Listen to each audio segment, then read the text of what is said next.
ಇನ್ನು ಕರುನಾಡಲ್ಲಿ ಹೆಚ್ಚಾಯಿತು ಉಪಚುನಾವಣೆ ಫೀವರ್. 3 ಕ್ಷೇತ್ರಗಳ ಫಲಿತಾಂಶಕ್ಕೆ 14 ಗಂಟೆ ಬಾಕಿ. ಚನ್ನಪಟ್ಟಣ ಗದ್ದುಗೆ ಯಾರಿಗೆ?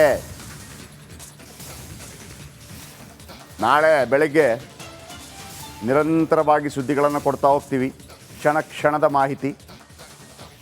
ಸಾಧಾರಣವಾಗಿ ಒಂದು ಟಾಕ್ ಏನಿದೆಯಪ್ಪ ಅಂತಂದರೆ, ಶಿಗ್ಗಾಮಿ BJP ಬರುತ್ತಂತೆ, ಆಮೇಲೆ ಸಂಡೂರು ಕಾಂಗ್ರೆಸ್ ಬರುತ್ತಂತೆ, ಚನ್ನಪಟ್ಟಣ ಕಾಂಗ್ರೆಸ್ ಹೇಳುತ್ತೆ ನಾವು, JDS ಹೇಳುತ್ತೆ ನಾವು. ಅದರ ಬಗ್ಗೆ ಒಂದು ಗ್ಯಾರಂಟಿ, ಇನ್ನೂ ಕ್ಲಾರಿಟಿ ಸಿಕ್ಕಿಲ್ಲ. 50-50. ಸಟ್ಟಾ ಬಜಾರ್ ಏನು ಹೇಳುತ್ತೆ ಅನ್ನೋದನ್ನು ಕೂಡ ನೋಡ್ತೀವಿ ಇವತ್ತು, ಹೇಳ್ತೀನಿ ನಾನು. ಓಕೆ, ಸೊ ಯಾರ್ಯಾರು ಗೆಲ್ತಾರೆ ಅನ್ನುವಂಥದ್ದಿದೆ.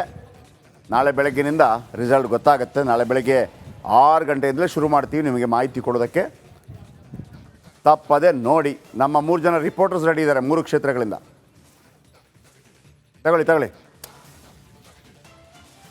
ಓಕೆ, ಒಂದು ಕಡೆ ಮಹದೇವಸ್ವಾಮಿ, ಮತ್ತೊಂದು ಕಡೆ ರೇಣುಕಾರಾಧ್ಯ, ಮತ್ತೊಬ್ಬರು ಮಾರುತಿ.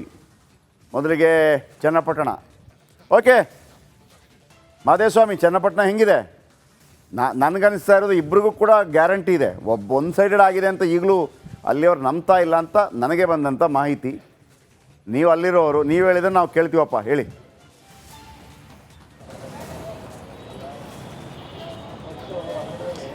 ಜಯಪ್ರಕಾಶ್ ಅವ್ರು, ಏನಂದರೆ ಈಗ ಪ್ರಮುಖವಾಗಿ ಎರಡೂ ಕಡೆಯವರು ಸಹ ನಾಳೆ ಹೇಗೆ ಸಂಭ್ರಮಾಚರಣೆಯನ್ನು ಮಾಡಬೇಕು ಅನ್ನುವಂಥ ಸಿದ್ಧತೆಯಲ್ಲಿ ಕೂಡ ಇದ್ದಂಗೆ ಕಾಣಿಸ್ತಾ ಇದೆ. ಯಾಕೆಂದರೆ ಅವರಿಗೆ ಅವರ ಲೆಕ್ಕಾಚಾರದ ಪ್ರಕಾರವಾಗಿ ಕಾಂಗ್ರೆಸ್ನವ್ರಿಗೆ ನಾವು ಗೆಲ್ತೇವೆ ಅಂತನ್ನುವಂಥ ಲೆಕ್ಕಾಚಾರ ಅವರದಾಗಿದ್ದರೆ, JDSನವರು ಕೂಡ ಈ ಬಾರಿ ಒಕ್ಕಲಿಗ ಮತಗಳು ನಮ್ಮ ಕೈ ಹಿಡಿತವೆ, ಅಲ್ಪಸಂಖ್ಯಾತ ಜೊತೆಗೆ ಹಿಂದುಳಿದ ಮತಗಳು ಪ್ರಮುಖವಾಗಿ ಅವು ಕೂಡ ನಮ್ಮನ್ನು ಕೈ ಹಿಡಿದು ಗೆಲ್ಲಿಸ್ತಾರೆ ಅಂತನ್ನುವಂತಹ ಲೆಕ್ಕಾಚಾರದಲ್ಲೂ ಕೂಡ JDSನ ನಾಯಕರು ಇದ್ದಾರೆ. ಈಗ ನಾಳೆ ಅದೆಲ್ಲ ಕುತೂಹಲಕ್ಕೂ ಕೂಡ ತೆರೆ ಬೀಳುತ್ತೆ. ನಾಳೆ ಬೆಳಿಗ್ಗೆ ಏನು ಸರಿಯಾಗಿ 8 ಗಂಟೆಗೆ ಮತ ಎಣಿಕೆ ಆರಂಭವಾಗುತ್ತೆ. ಈಗಾಗಲೇ ಎಲ್ಲ ರೀತಿಯಾದಂಥ ಸಿದ್ಧತೆಗಳು ಜಿಲ್ಲಾಡಳಿತ ಮಾಡಿಕೊಂಡಿದೆ. ಕ್ಷಣದ ಅಪ್ಡೇಟನ್ನು ಕೂಡ ನಾನು ಕೊಡ್ತಾ ಹೋಗ್ತೇನೆ. ಅದರ ಜೊತೆಗೆ ಇವಾಗ ಏನಂದರೆ, ಪ್ರತಿಯೊಬ್ಬ JDSನ ಕಾರ್ಯಕರ್ತರಿಗೆ, ಜೊತೆಗೆ ಮುಖಂಡರಿಗೆ, ಜೊತೆಗೆ ಕಾಂಗ್ರೆಸ್ನ ಕಾರ್ಯಕರ್ತರು ಮುಖಂಡರು ಕೂಡ ಈಗ ಅಂತಿಮವಾದಂಥ ಒಂದು ಲೆಕ್ಕಾಚಾರವನ್ನು ಇಟ್ಕೊಂಡು ಯಾವ ಆಧಾರದಲ್ಲಿ ನಮ್ಮ ಅಭ್ಯರ್ಥಿ ಗೆಲ್ಲಬಹುದು ಅಂತನ್ನುವಂತಹ ಕೊನೆಯ ಕ್ಷಣದಲ್ಲೂ ಕೂಡ ಆ ಲೆಕ್ಕಾಚಾರಗಳನ್ನು ಮಾಡ್ತಾ ಇರ್ತಕ್ಕಂಥದ್ದು ಇಲ್ಲಿ ಸಾಮಾನ್ಯವಾಗಿ ಕಾಣ್ತಾ ಇರ್ತಕ್ಕಂಥ ವಿಚಾರ. ಜೊತೆಗೆ ಈಗಾಗಲೇ ಕಾಂಗ್ರೆಸ್ ತಾವು ಗೆದ್ದೇ ಬಿಟ್ಟಿದ್ದೇವೆ ಅಂತನ್ನುವಂತಹ ಒಂದು ವಿಚಾರವನ್ನೇ ಇಟ್ಕೊಂಡಿದೆ. ಜೊತೆಗೆ ಕಾಂಗ್ರೆಸ್ನ ಮುಖಂಡರು, ಕಾರ್ಯಕರ್ತರು ನಾಳೆ ಏನಾದರೂ ಕಾಂಗ್ರೆಸ್ ಅಭ್ಯರ್ಥಿ ಗೆದ್ದಂಥ ಸಂದರ್ಭದಲ್ಲಿ ಹೇಗೆ ಸಂಭ್ರಮಾಚರಣೆಯನ್ನು ಮಾಡಬೇಕು, ಎಲ್ಲ ಮುಖಂಡರುಗಳನ್ನ ಹೇಗೆ ಕರೆದುಕೊಂಡು ಒಟ್ಟಿಗೆ ಒಯ್ಯಬೇಕು ಅಂತನ್ನುವಂತಹ ನಿಟ್ಟಿನಲ್ಲೂ ಕೂಡ ಈಗ ಆ ರೀತಿ. ಓಕೆ, ಬಂದೆ. ನಾವೀಗ ಶಿಗ್ಗಾಮಿಗೆ ಹೋಗೋಣ. ಮಾರುತಿ ಇದ್ದಾರೆ. ಮಾರುತಿ, ಈ ಹಿಂದೆ ಮೊನ್ನೆ ಚುನಾವಣೆ ನಡೀತಲ್ಲ, ಮಿನಿವಾರ್, ಆ ಟೈಮಲ್ಲಿ ಅಲ್ಲಿ ಜಿಲೇಬಿ ಭಾಳ ದೊಡ್ಡ ಮಟ್ಟದಲ್ಲಿ ಕೊಡೋದಕ್ಕೆ ಶುರು ಮಾಡಿದರು. ನಿಮ್ಮಲ್ಲಿ ಶಿಗ್ಗಾಮಿಯಲ್ಲಿ ಗೆದ್ದರೆ ಏನು ಕೊಡ್ತಾರೆ ಸ್ವೀಟು? ಯಾವ ಪಾರ್ಟಿ ಆಫೀಸ್ಗೆ ಜಾಸ್ತಿ ಬಂದಿದೆ? ಜಯಪ್ರಕಾಶ್, ಸದ್ಯ ಏನು ಕೊಡ್ತಾರೆ ಏನು ಬಿಡ್ತಾರೆ ಅನ್ನೋದು ಮಾತ್ರ ಗೊತ್ತಿಲ್ಲ. ಯಾಕಂತಂದರೆ ಇಬ್ಬರೂ ಕೂಡ ಟಫ್ ಫೈಟ್ ಆಗಿರುವಂಥದ್ದು. ಸದ್ಯ ಈಗ ನಾನು ಹೇಳ್ತಾ ಹೋಗೋದಾದರೆ, ಇಬ್ಬರು ಕೂಡ ಚುನಾವಣೆಗೆ ಪ್ರಮುಖವಾಗಿ ಕಾಲಿಗೆ ಚಕ್ರಗೊಂಡಂತೆ ಪ್ರತಿಯೊಂದು ಊರುಗಳಿಗೂ ಓಡಾಡಿದ್ರು.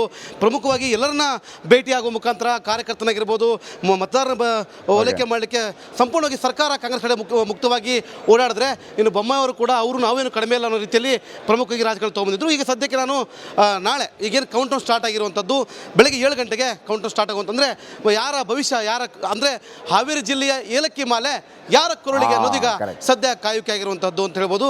ಏನು ಕೊಡ್ತಾರೆ ಹಾಗಾದರೆ ಅನ್ನೋದನ್ನು ಮಾತ್ರ ಕಾದು ನೋಡುವಂಥದ್ದು. ನಾನು ತೋರಿಸ್ತಾ ಹೋಗ್ತೀನಿ. ನಾನು ಇವತ್ತು ಹಾವೇರಿ ಜಿಲ್ಲೆಯ ಏನು ಅಂತಂದರೆ ಸರ್ಕಾರಿ ಕಾಲೇಜಿನಲ್ಲಿದ್ದೇನೆ.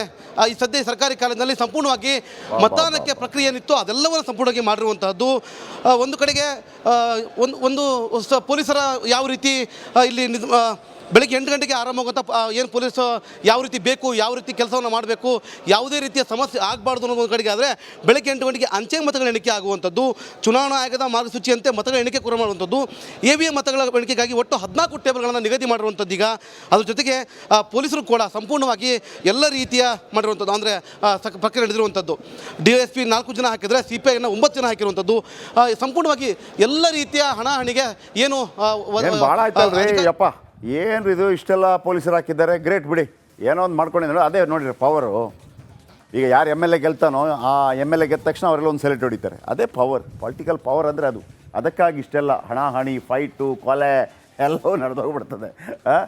ವೆರಿ ನೈಸ್ ಮಾರುತಿ, ಭಾಳ ಅದ್ಭುತವಾಗಿ ಕೊಟ್ಟರೆ ಅಲ್ಲಿಂದ ಮಾಹಿತಿಯನ್ನು. ಯಾಕೆಂದರೆ ನೀವು ನಿಂತ ಜಾಗ ಭಾಳ ಚೆನ್ನಾಗಿತ್ತು, ಯಾಕಂದರೆ ಇಡೀ ಪೊಲೀಸರು ಎಲ್ಲ ಸೆಕ್ಯೂರಿಟಿ ಎಲ್ಲವೂ ಕಾಣ್ತಾ ಇತ್ತು. ಓಕೆ, ಈಗ ನಮ್ಮ ರೇಣುಕಾರಾಧ್ಯರೇ, ಈಗ ಅಲ್ಲಿ ಅನ್ನಪೂರ್ಣ ಅವರ ಅಥವಾ ಯಾರು ಬಂಗಾರ ಹನುಮಂತವರ ಪ್ರಶ್ನೆ ಅಲ್ಲ, ಅಲ್ಲಿ ಲಾಡವರ ಗಣಿದಣಿನ. ಈಗಲೂ ಬೆಟ್ಟಿಂಗ್ ಗಿಟ್ಟಿಂಗ್ ಏನಾದ್ರು ನಡೀತಾ ಇದೆಯಾ? ಹೋಪ್ ಕಳ್ಕೊಂಡವ್ರು ಯಾರಾದರೂ ಇದ್ದಾರಾ? ಯಾವುದಾದ್ರೂ ಟೀಮ್ ಅವರು ಇಲ್ಲಪ್ಪ ಚಾನ್ಸೇ ಇಲ್ಲ ಅಂತ ಏನಾದರೂ ಇದೆಯಾ? ಅಥವಾ ನಿಮ್ಗೆ ಗೊತ್ತಾಗತ್ತಲ್ಲ, ಇಲ್ಲ ಇವರೇ ಮ್ಯಾಕ್ಸಿಮಮ್ ಇದ್ದಾರೆ ಅನ್ನೋ ಥರ ಕಾಣ್ತಾ ಇದೆಯಾ ಅಂತ?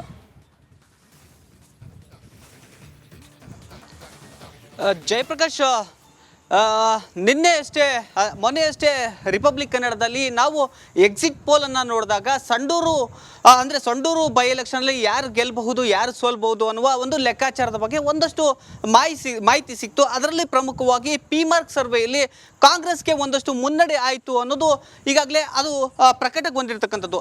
ಆ ವಿಚಾರವಾಗಿ ಬಿಜೆಪಿ ಪ್ರತಿಕ್ರಿಯೆಯನ್ನು ನೀಡಿತ್ತು. ಅಂದರೆ ಸಿದ್ದರಾಮಯ್ಯನವರು 3 ದಿನ ಬಂದು ಸಂಡೂರಿನಲ್ಲಿ ಪ್ರಚಾರ ಮಾಡಿದರ ಜೊತೆಗೆ ಹಣದ ಹೊಳೆಯನ್ನು ಹರಿಸಿದ್ರು ಅಂತ ಜನಾರ್ದನ್ ರೆಡ್ಡಿ ಅವರು ಆರೋಪವನ್ನು ಮಾಡಿದ್ರು. ಇದೆಲ್ಲ ಒಂದು ಕಡೆಗೆ ಕಾಂಗ್ರೆಸ್ ಗೆಲ್ಲುವ ಮುನ್ಸೂಚನೆ ಬಿಜೆಪಿಗೂ ಕೂಡ ಸಿಕ್ಕಿದೆಯಾ ಅನ್ನುವ ಒಂದು ಲೆಕ್ಕಾಚಾರ ಈಗ ಶುರುವಾಗಿರ್ತಕ್ಕಂಥದ್ದು.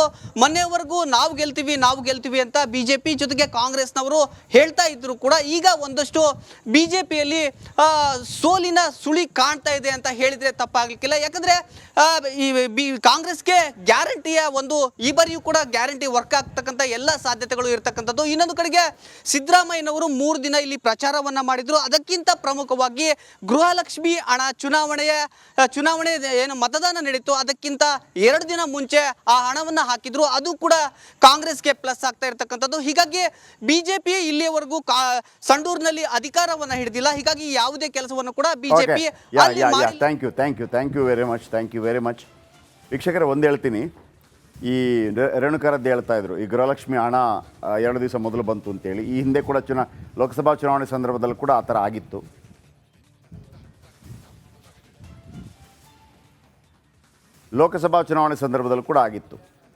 ಗೃಹಲಕ್ಷ್ಮಿ ಹಣ 2 ತಿಂಗಳು ಹಾಕಿದ್ರು. ಹಾಗಂತ ಕಾಂಗ್ರೆಸ್ ಮಾತ್ರ ಇಲ್ಲ, ನರೇಂದ್ರ ಮೋದಿ ಅವ್ರದ್ದು ಕೂಡ ಒಂದೊಂದು ಅದೇ ಥರ ಆಗಿತ್ತು, ಕೇಂದ್ರದ್ದು ಕೂಡ.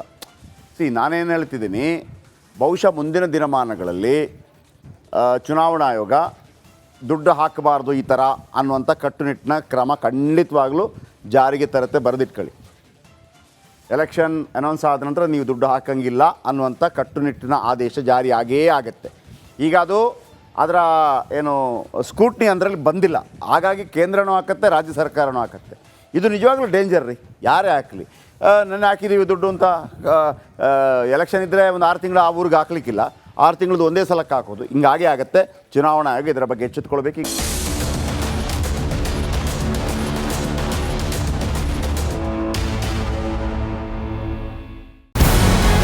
ನಮಸ್ಕಾರ, ಕರ್ನಾಟಕ ಪ್ರೈಮ್ ಟೈಮ್ಗೆ ಸ್ವಾಗತ. ನಾನು ಜಯಪ್ರಕಾಶ್ ಶೆಟ್ಟಿ. ಇಡೀ ಕರ್ನಾಡು ಇವತ್ತು ರೆಬೆಲ್ ಆಗಿ ನಿಂತಿದೆ. ಈ ಹಗರಣಗಳನ್ನು ಸದನದಲ್ಲಿ ಪ್ರಸ್ತಾಪ ಮಾಡಲು ಕೂಡ ಕಾಂಗ್ರೆಸ್ ಹಿಂದೇಟು ಹಾಕಿದ್ದೇಕೆ? ನಿಮ್ಗೆ ಸಂಬಳ ಅದಕ್ಕೆ, ನಿಮಗೆ ವಾಹನ ಅದಕ್ಕೆ, ನಿಮಗೆ ವೆಪನ್ ಅದಕ್ಕೆ, ನೀವು ಅದನ್ನು ಸೆರೆ ಹಿಡಿಬೇಕಾಗಿತ್ತು. ನೀವು ವಿದ್ಯುತ್ ಬರ ಇದೆ ಅಂತ ಹೇಳ್ತಾ ಇದ್ದೀರಿ, ಎಲ್ಲಿ ಬರ ಇದೆ ನೀವು ಹೇಳಬೇಕು. ಪಾಕಿಸ್ತಾನ್ ಆಕ್ಯುಪೈಡ್ ಕಾಶ್ಮೀರ್ ಅದು ಎಂದೆಂದಿಗೂ ನಮ್ಮದು. 40 ಮೆಷಿನ್ಗಳು ತಂದಿತ್ತು ನೋಟ್ ಎಣಿಸುವುದಕ್ಕೆ, ಅದೇ ಹಾಳಾಯಿತು. ಮಥುರಾದ ಗಲಾಟೆ ಇದೆಯಲ್ಲ, ಅದು ಸ್ಥಳೀಯವಾಗಿ ಕೂತು ಪರಿಹರಿಸಬಹುದಾದಂಥ ಕಾನೂನಿದೆ. ಗ್ಯಾರಂಟಿ ಯೋಜನೆಯಿಂದ ನಷ್ಟ ಆಗಿದೆ, ಲಾಭ ಆಗಿದೆ, ದಯವಿಟ್ಟು ಹೇಳಿ. Dawood Ibrahim most wanted criminal ಯಾವಾಗಾದ ಅಂದರೆ ಇಲ್ಲಿ ತನಕ ಭಾರತ ದೇಶದಲ್ಲಿ ಓರ್ವ ದಲಿತ ಪ್ರಧಾನಿಯಾದಂಥ ಇತಿಹಾಸವೇ ಇಲ್ಲ.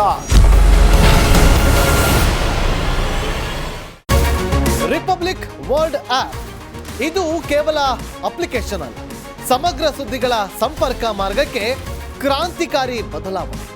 ರಿಪಬ್ಲಿಕ್ ವರ್ಲ್ಡ್ ಆಪ್ ಕೇವಲ ಸುದ್ದಿ ಅಪ್ಲಿಕೇಶನ್ ಅನ್ನ ಪರಿಚಯ ಮಾಡ್ತಾ ಇಲ್ಲ, ಬದಲಾಗಿ ಡಿಜಿಟಲ್ ಸುದ್ದಿ ಬಳಕೆಯ ಹೊಸ ಯುಗಕ್ಕೆ ನಾಂದಿ ಹಾಡ್ತಾ ಇದೆ.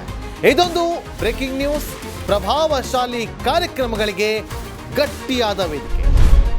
ರಿಪಬ್ಲಿಕ್ ವರ್ಲ್ಡ್ ಅಪ್ಲಿಕೇಶನ್ ಈಗ ಲೈವ್ ಆಗಿದೆ. ಗೂಗಲ್ ಪ್ಲೇ ಸ್ಟೋರ್ ಮತ್ತು ಆಪಲ್ ಆಪ್ ಸ್ಟೋರ್ ಎರಡರಲ್ಲೂ ಲಭ್ಯವಿದೆ. ಈಗಲೇ ಡೌನ್ಲೋಡ್ ಮಾಡಿ.